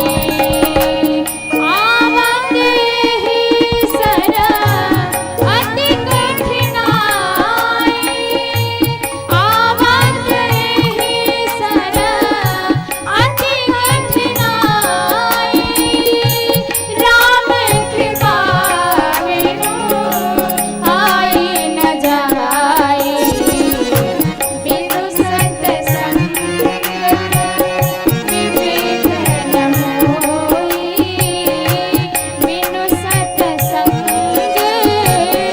विवेक न होई, राम कृपा बिनु सुलभ न सोई, राम कृपा बिनु सुलभ न सोई। बोले भक्तवत्सल भगवान की जय हो। तो ऐसी सत्संगति बिना भगवान की कृपा के मिलती भी नहीं है। और जब तक कोई संत आके हमें जगाएगा नहीं और हम वस्तुतः क्या है हमारा अस्तित्व हमें बताएगा नहीं, तब तक आपका उद्धार कैसे होगा। अरे शक्ति का भंडार है हमारे हनुमंत लाल जी। इनकी कितनी शक्ति है, दुनिया में कोई ऐसी तराजू नहीं जो इनकी शक्ति का आकलन कर सके। पर वही हनुमंत लाल जी इतने अनंत शक्तिमान होते हुए भी अपने बल को भूले हुए हैं। समुद्र के तट पर खड़े हैं, क्या करें, कहाँ जाएं, क्या किया जाए, कुछ समझ में ही नहीं आ रहा है। तो संत हैं जामवंत जी महाराज, उन्होंने कहा हनुमान जी क्या सोच रहे हो। हनुमान जी ने कहा क्या करें, कुछ हमारे पास बल ही नहीं है। तो जामवान जी हंसते हुए बोले महाराज आप तो बल के भंडार हो, आपको पता ही नहीं। पवन तनय बल पवन समाना, बुद्धि विवेक विज्ञान निधाना, कवन सो काज कठिन जग माही, जो नहीं होत तात तुम पाही।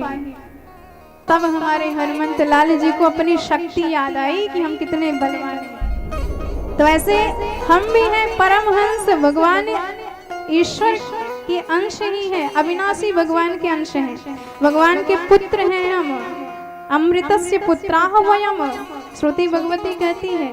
पर ऐसे भगवान के बेटे होते हुए भी हम जीवन भर हाय हाय करते हैं, मांगते हैं, रोते हैं, बिलखते हैं। किसी ने कहा भगवान से, प्रभु आपको शर्म नहीं आती? इतने बड़े अखंड अनंत कोटि ब्रह्मांड नायक होते हुए भी आपके बच्चे ऐसे तड़प रहे हैं, बिलख रहे हैं। भगवान ने कहा हमने उसको विवेक दिया है, अपने विवेक का प्रयोग करें और अपना उद्धार कर ले। तो वही कहती है श्रुति भगवती, प्रभु विवेक तो दिया है पर इस विवेक पर माया का चादर लिपटा हुआ है, और माया का चादर तब तक नहीं हटेगा जब तक कोई संत उसे नहीं हटाएगा। तो जब संत की कृपा दृष्टि पड़ जाती है तो वह माया का चादर हट जाता है। हम वस्तुतः क्या हैं? हम तो आनंद सिंधु सुखराशि भगवान के अंश हैं। तब जाके हमें पता चलता है और हमारी सारी दुख, सारी निराशा, सारे दोष मिट जाते हैं। ऐसी सत्संगति। और तो और जो संत होते हैं, देखिए कोई शरीर से या रंग से या वेश से संत नहीं होता। आपने लाल पीले कपड़े देखे तो ये अंदाजा मत लगा लीजिए कि ये संत हैं। संत तो वो हैं जो हर स्थिति में समान रहते हैं। सुख में हर्ष नहीं, दुख में गम नहीं, हानि में सर नहीं पीटते और लाभ में बहुत ज्यादा मुस्कुराते नहीं। समो सुखो च दुखो च समो मानापमानयो। हमारी स्थिति तो ये है कि किसी ने माला पहना दिया तो इतने खुश हो गए, खुशी के मारे फूले नहीं समारे, और किसी ने दो चार उल्टी सीधी बातें कह दी तो इतना बुरा मान गए, 2-4 दिन तक रोटी ही अच्छी नहीं लगी। तो मतलब आप अपमान और मान से आपकी जिंदगी चलती है। पर जो संत होता है समो मानापमानयो, मान में भी समान और अपमान में भी समान। और ऐसे संत कभी जीवन में दुखी नहीं होते हैं, और इन संत की कृपामयी छाया में जो आ जाते हैं उनके भी जीवन के सारे दुख, सारे क्लेश मिट जाया करते हैं। बोल संत भगवान की जय हो। इस प्रकार जड़ चेतन गुण दोषमय विश्व कीन कर तार, संत हंस गुण गहई पय परिहरि वार निकार। जैसे हंस होता है, दूध में आपने भले ही पानी मिला दिया है, पर उस पानी को भी पृथक करने की गुण उसके अंदर पाई जाती है। तो ठीक इसी प्रकार पूरी दुनिया गुण दोषमय है। किसी के अंदर गुण है, किसी के अंदर दोष है, पर जो संत होते हैं वो दोषों को छोड़ करके गुण को ही ग्रहण करते हैं, हंस की तरह। इसलिए परम आनंदित होते हैं, परम संतुष्ट होते हैं। हमारे गोस्वामी जी ने सबकी वंदना कर डाली। संतों की वंदना करी तो असंतों की भी वंदना करी। ऐसे गोस्वामी जी महाराज कहते हैं कि देखिए खलों की वंदना कर रहे हैं। खल किसे कहते हैं? खल में 2 शब्द हैं, खा और ल। खल का अर्थ है जो खाए और लड़े, जिंदगी में केवल इसका यही काम है। तो भगवान की भक्ति तो करनी नहीं, केवल खाना है और लड़ना है अकारण। ऐसे खलों की भी वंदना करते हैं। गोस्वामी जी कहते हैं हम तो कहते हैं कि ये खल चिरंजीवी हो जाए। क्यों भाई? गोस्वामी जी कहते हैं दुनिया में ऐसा कोई व्यक्ति नहीं जो अपने अंदर दोष निकाल सके। हमारी स्थिति ये है, दूसरों में क्या कमी है, क्या दोष है, हम 2 मिनट में पकड़ लेते हैं और अपनी पूरी जिंदगी गंवा देते हैं केवल दोष निकालने में, कमियां निकालने में, गुण निकालने में। मानो हमने अपना जीवन उनके लिए ही समर्पित कर दिया है कि भाई आपके अंदर जो कमी होगी, जो दोष होगी, हम आपको बताएंगे, आपके असिस्टेंट हैं। तो दूसरों की तो कमियां हम ढूंढते हैं, पर अपने अंदर कोई कमियां नहीं ढूंढता। अपने अंदर का दोष कोई नहीं ढूंढ पाता। तो गोस्वामी जी कहते हैं ये धन्य है ये निंदक जो कम से कम हमारा दोष तो बताते हैं। और हमें कोई कमी बता दे तो हम मानने के लिए भी तैयार नहीं हैं। दूसरे के मुंह में कहाँ लाल पीला लगा है तुरंत बताएंगे, और अपना मुख कभी देख ही नहीं पाते। हमारे नारद जी महाराज का मुख बंदर जैसा है, पर उन्हें लग रहा है हम सुंदर हैं, और यह बंदर का मुख उनको किसी और ने बताया, और जिसने बताया बेचारा वो भी श्राप से ग्रस्त हुआ। तो ऐसे गोस्वामी जी कहते हैं कि अपना दोस्त तो हम कभी ढूंढ नहीं पाएंगे, पर धन्य है ये निंदक जो ढूंढ ढूंढ के हमारी कमियां बताते हैं, और हम उन कमियों का अनुभव करके अपने जीवन में उनकी सुव्यवस्था करते हैं, सुचारू रूप से सम्यक रूप से उस कमियों को हटाते हैं। तो ऐसे खलों की भी वंदना करते हैं। निंदक नियरे राखिए आंगन कुटी छवाए, बिन पानी साबुन बिना निर्मल देत बनाए। साबुन पानी की आवश्यकता नहीं, आपके शरीर को निर्मल कर दे रहे हैं। ऐसे खल की वंदना करी। गोस्वामी तुलसीदास जी ने देखा कि इस दुनिया में जो भी कुछ दिखाई दे रहा है सब तो मेरे प्यारे सीताराम जी की दिव्य भव्य छवि है, आकृति है, इसलिए पूरी दुनिया को ही सीताराम जी की भव्य विभूति जान करके गोस्वामी जी ने बड़े भाव से प्रणाम कर दिया। आकर चारे लाख 84 जाति जीव जल थल नभवासी। आकर चारे लाख 84 जाति जीव जल थल नभवासी। सिया राम है सब जग जानी।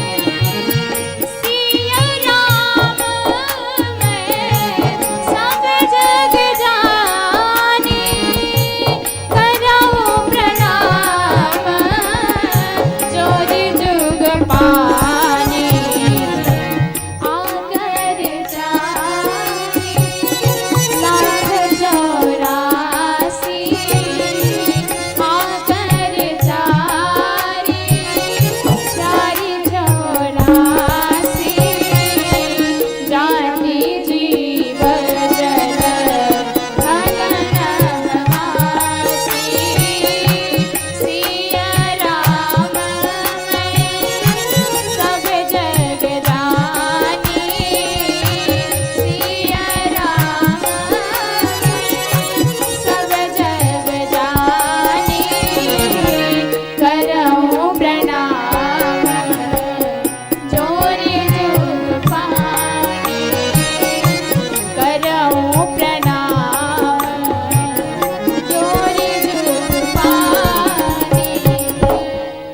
बोलो सीताराम भगवान की जय हो। तो सीताराम जी के स्वरूप में पूरी दुनिया को प्रणाम कर लिया। गोस्वामी जी मानो कहना चाहते हैं इस जगत में जो स्त्री तत्व है वह संपूर्ण स्त्री तत्व जानकी मैया का स्वरूप है, और जो पुरुष तत्व है वो राघवेंद्र सरकार का स्वरूप है। इसलिए पूरे जगत को मैं सीताराम जी की दिव्य विभूति जानकर प्रणाम करता हूँ। बड़े भाव से प्रणाम किया गोस्वामी तुलसीदास जी ने। तो देखिए हमारे गोस्वामी जी इतने दिव्य, इतने भक्त हृदय के हैं। दुनिया में सब किसी न किसी लोभ के वश कोई कार्य करते हैं, स्वार्थ होता है अपना अपना, पर हमारे गोस्वामी जी के मन में कोई स्वार्थ नहीं। उनके मन में तो केवल एक ही इच्छा है कि हम कथा सुनाएं तो केवल अपने मन को श्रोता बना के कथा सुनाएं। किसी ने कहा भाई जब जिसको श्रोता बना के कथा सुनाया जाता है फिर उसका नाम भी लिया जाता है। हमारे सुखदेव जी जब परीक्षित को कथा सुनाते हैं तो तस्मात् भारत सर्वात्मा, भारत अर्थात परीक्षित जी का नाम है, उन्हें संबोधित करते हैं। शिव जी पार्वती जी को कथा सुनाते हैं तो उनका भी नाम लेते हैं। तो महाराज आप जिस मन को कथा सुना रहे हो उसका भी तो नाम लो। तुम्हारे गोस्वामी तुलसीदास जी नाम भी लेते हैं। पाइन कही गति पतित पावन राम भज सोनी सठ मना। मन अर्थात अपने मन को ही श्रोता बना के कथा सुना रहे हैं। तो यदि आप विचार करें तो जीवन में यदि कुछ भी गड़बड़ी होती है तो ये हमारे मनीराम जी की वजह से होती है। हमारा मन भगवान की कथा में नहीं लग रहा है तो इसी मन की ही गड़बड़ी है। हम दुखी हैं तो यह भी इस मन का कारण है, सुखी हुए तो यह भी मन का ही कारण है। जैसे आप एक माला बनाओ और माला में आप खूब बढ़िया बढ़िया फूल लगाओ तो माला तो बड़ी सुंदर लग रही है, पर जिस रस्सी में वह माला गुथा हुआ है आप उस रस्सी को देख पा रहे हो क्या? तुम वह रस्सी दिख भी नहीं रही है, पर उस रस्सी के बिना माला का कोई अस्तित्व भी नहीं है। यदि आप उस रस्सी को तोड़ दोगे तो माला अपने आप टूट जाएगी। तो ठीक इसी प्रकार इस संसार में जो कुछ भी सुख दुख दिखाई दे रहा है सब हमारे मन रूपी रस्सी से ही बंधा हुआ है। यह मन दिखाई तो कहीं देता नहीं है, पर हमेशा इसी की ही प्रधानता रहती है। और जब यह मन दब जाएगा, आपका मन आपके वश में हो जाएगा तो अपने आप आपका कल्याण हो जाएगा। मन एवं मनुष्याणाम कारणम मोक्ष बंधयोः। तो जैसे उस रस्सी में फूल गुथे हुए हैं, ऐसे ही हमने अपने मन की रस्सी में तमाम प्रकार के मोती गूंथ डाले हैं इस दुनिया के नाते रिश्ते इत्यादि। जिससे मन का संबंध नहीं है उसके लिए आप कभी परेशान नहीं होते, पर जिससे मन का संबंध है फिर उसके लिए दुखी हो जाते। क्यों? क्योंकि यह मन ही आपका सबसे बड़ा खतरा करता है। तो ठीक इसी प्रकार मन की गति है अटपटी।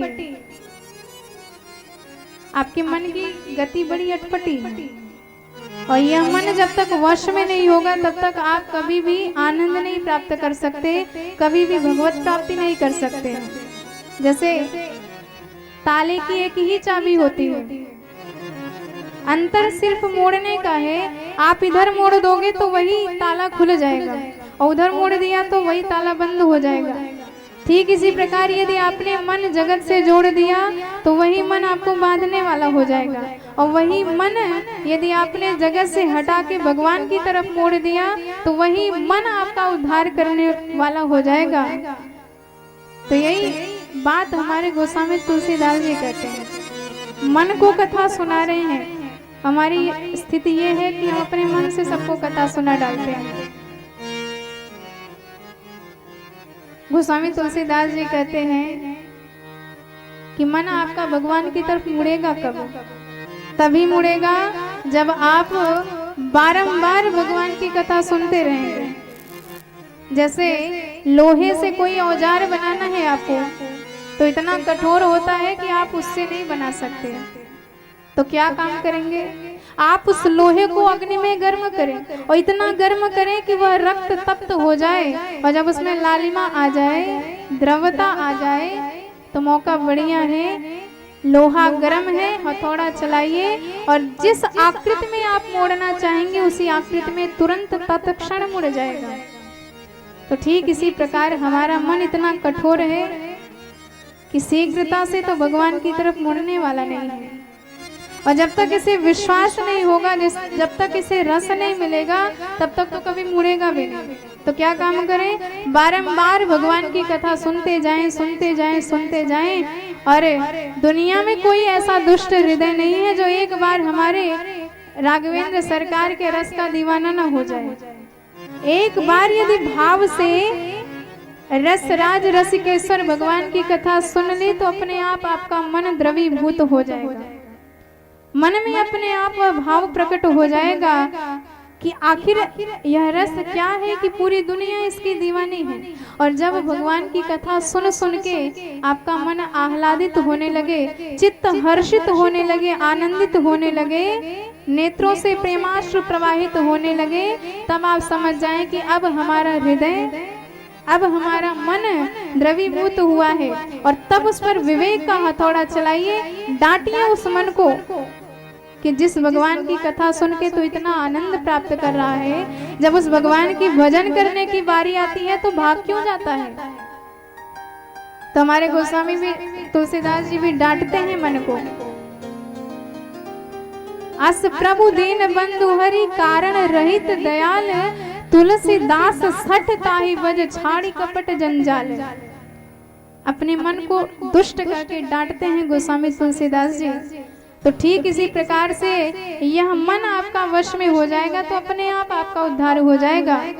तो हमारे गोस्वामी तुलसीदास जी मन को कथा सुनाते हैं और भगवान के संपूर्ण विग्रह को अब प्रणाम करते हैं। सबसे पहले तो भगवान के दिव्य धाम अवध को प्रणाम किया। अवध धाम जिसकी समानता तो वैकुंठ धाम भी नहीं कर सकता है। अब जब हमारे हनुमंत लाल जी द्रोण पर्वत हाथ में उठा के लक्ष्मण जी के लिए ले जा रहे थे, तो भरत जी ने गलती से बाण का संधान कर दिया हनुमान जी के ऊपर, और बाण लगी तो नीचे गिर पड़े अवध धाम में। और राम राम का सुमिरन किया। भरत जी ने देखा तो चित्त व्याकुल हो गया कि लगता मैंने किसी भक्त को चोट पहुंचाई है। क्षमा याचना मांगने लगे। हनुमान जी ने प्रणाम करके कहा कि भरत जी, यही एक गलती हमसे हो गई थी, आपने उस कमी को सुधार दिया। भरत जी ने कहा ऐसी क्या बात हो गई। हनुमान जी ने कहा कि हमने ध्यान नहीं दिया और ये भगवान की पावन नगरी है, अवध धाम है। आप भले ही दुनिया में ऊपर ऊपर उड़ो, पर भैया इस अवध धाम में तो नीचे उतरना ही पड़ेगा, क्योंकि इसी धाम के लिए हमारे भगवान वैकुंठ धाम से भी अवध धाम में आए, उसको छोड़ करके नीचे आए। तो जब साक्षात निर्गुण निराकार निर्विशेष निरुपाधिक परब्रह्म अपना दिव्य वैकुंठ धाम छोड़ के अवध धाम में नीचे आ सकता है, तो हमारी क्या औकात की हम इस अवध धाम के ऊपर उड़ के जा रहे हैं। तो इस प्रकार बड़े भाव से अवध धाम को प्रणाम कर रहे हैं हमारे गोस्वामी तुलसीदास जी। बंदाऊं अवधपुरी अति पावनी, बंदाऊं अवधपुरी अति पावनी, सरजू सरी कली कलुष न सावनी, सरजू सरी कली कलुष न सावनी, प्रणवपुर नर नारी बहुरी, प्रणवपुर नर नारी बहुरी, ममता जिन पर प्रभु न खोरी, ममता जिन पर प्रभु न खोरी, बंदाऊं अवधपुरी अति पावन, बंदाऊं अवधपुरी अति पावन। बोल अवध धाम की जय हो। वैसे सब वैकुंठादि धाम की महिमा बताते हैं, पर धन्य है ये अवध धाम, धन्य है ये मथुरा धाम, जहाँ हमारी सरकार भी जन्म लिया करते हैं। जिनका कभी जन्म नहीं होता, ऐसे भगवान अवध धाम में आके जन्म लिया करते हैं। तो धन्य है यह भूमि। बारंबार वंदना कर रहे हैं गोस्वामी तुलसीदास जी कि जिस धाम के स्मरण मात्र से वह सुख धाम हमारे हृदय भुवन में आके विराजमान हो जाते हैं। ऐसा दिव्य धाम जहाँ दशरथ जी सहित माता कौशल्या जी निवास करती हैं। बंदों कौशल्या दिसि प्राची, कीरति जासु सकल दिसि माची। जिन कौशल्या जी की कीर्ति सारे जगत में प्रकाशित हो रही है, जो साक्षात प्राची दिशा के रूप में है, पूर्व दिशा के रूप में है, जहां से सूर्य के सदृश भगवान राघवेंद्र सरकार का अवतार हुआ है। आइए बड़े भाव से हम सब भी मिलकर इस दिव्य पावनपुरी अवध धाम की महिमा गाते हैं। तत्पश्चात यही वाणी को विराम और कल समयानुसार भगवान की इस मंगलमयी कथा में हम सब प्रवेश करेंगे। बड़े भाव से सभी लोग ताली की सेवा करते हुए।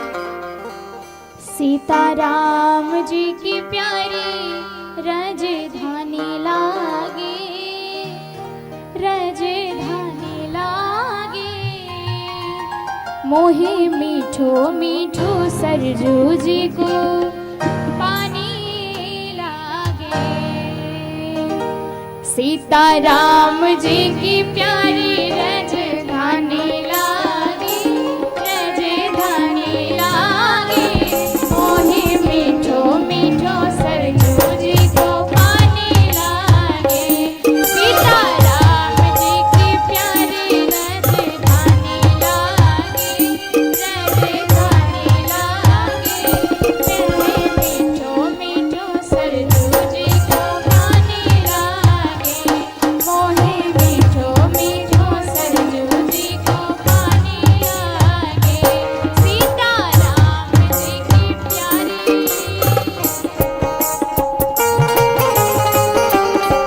दोनों हाथ से ताली की सेवा करते हुए बोल अवध धाम की जय हो।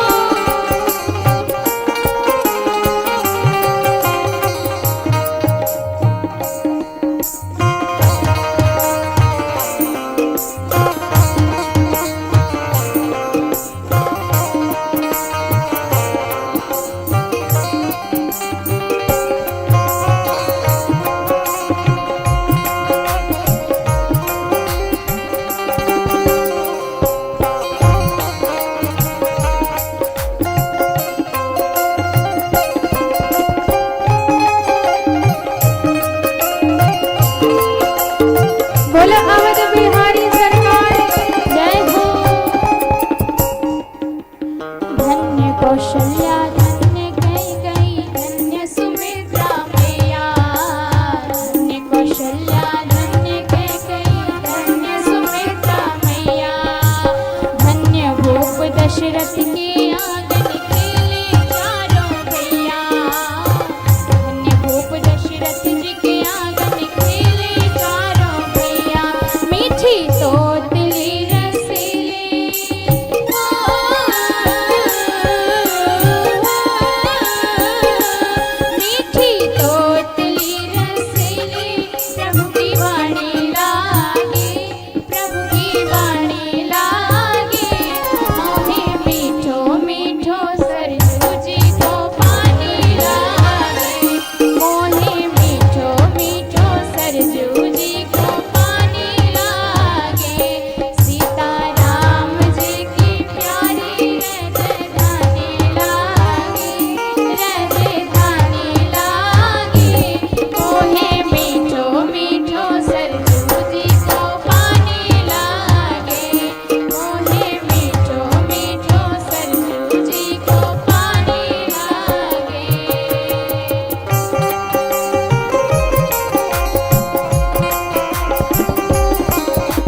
सरस्वत्यै नमः। श्री गुरुचरण कमलेभ्यो नमः। नमः परमहंसास्वादित चरण कमल चिन्मकरन्दाय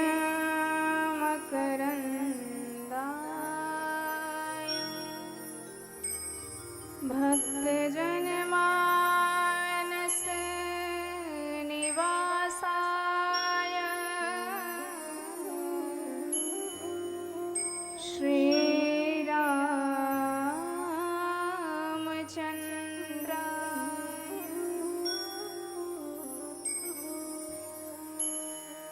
ध्येयं सदा परिभव नमभीष्टदोहम्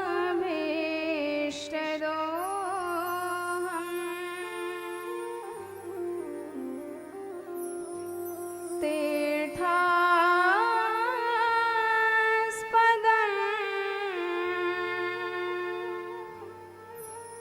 शिवविरञ्चिनुतम शरण्यम्।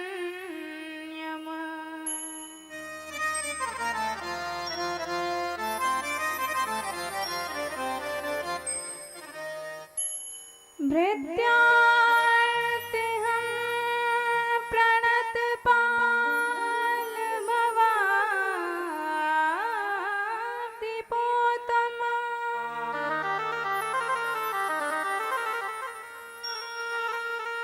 वन्दे महापुरुष ते चरणारविन्दम्।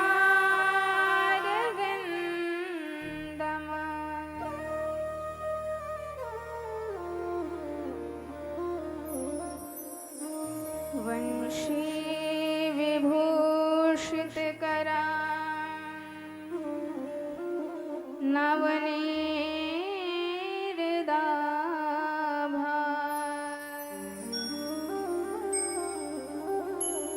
पीता